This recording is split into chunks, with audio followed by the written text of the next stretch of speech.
আজকের দিনে আপনি মেয়ের বিয়ে দেওয়ার জন্য কত রকম করে ছেলেকে দেখেন। একবার অফিসে গিয়ে দেখেন, একবার তার বাড়ি ঘর দেখেন, তার বন্ধু বান্ধবকে জিজ্ঞেস করেন তার ইনকাম কত, তার চাকরি স্থায়ী কিনা, তার বাবার কয়খানি সম্পত্তি আছে, তার বাবার কয়টা বাড়ি আছে, কত কিছু দেখে মেয়ে বিয়ে দেন।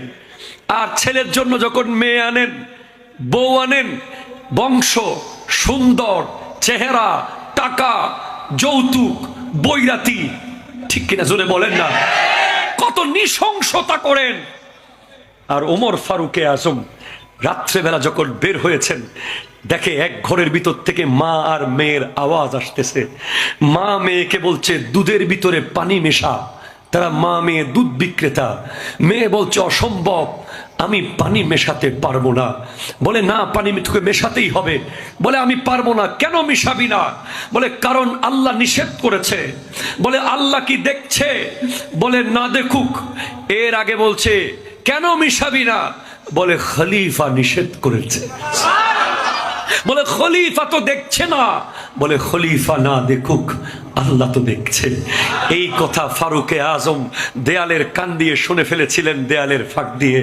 শোনার পরে সাথে সাথে ওই ঘরে গিয়ে ওই মাকে প্রস্তাব দিয়েছেন, মা ও বোন, আপনার মেয়েকে আমি পুত্রবধূ বানাতে চাই। বলে আমার মেয়ে তো আপনার পুত্রবধূ হবে, আমি একজন সাধারণ দুধ বিক্রেতা, আর আপনি আমিরুল মুমিনিন, আপনার ছেলের জন্য আমার মেয়েকে নিবেন। কি দেখে নিয়ে যাচ্ছেন? আমার বংশ, আমার পরিচয়, আমার সৌন্দর্য, আমার সাম্রাজ্য কিছুই তো আপনার কাছাকাছি না। বলে কিচ্ছু আমার দরকার নাই, আমি আসলটা দেখে ফেলেছি। আপনার honours, masters, MBA, BCS, PhD না থাকতে পারে, তবে একটা জিনিস তো দেখেছি, ইন্না আকরামাকুম ইনদাল্লাহি আতকাকুম, আল্লাহর কাছে সবচেয়ে সম্মানিত সে যে সবচেয়ে বেশি আল্লাহকে ভয় পায়।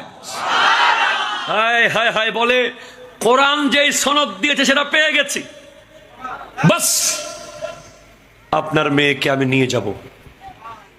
বাসায় গিয়ে ছেলে আসেম রাদিয়াল্লাহু তাআলা তাকে বললেন, বাবা তোমার জন্য বউ ঠিক করে ফেলেছি। বাবা কি দেখেছেন? কিচ্ছু দেখি নাই, তার তাকওয়া দেখেছি, তাকওয়া। আর জোরে বলেন না সুবহানাল্লাহ। সেজন্য আপনাদের শিক্ষা নেওয়া উচিত। মেয়ের চুলের বাহার দেখে, মেয়ের হাঁটার স্টাইল দেখে, মেয়ের টিকটক দেখে, মেয়ের ফেসবুক ফলোয়ার্স দেখে, মেয়ের রান্না দেখে, মেয়ের কক্সবাজার আর সি বিচের ছবি দেখে পাগল হয়ে যায় না।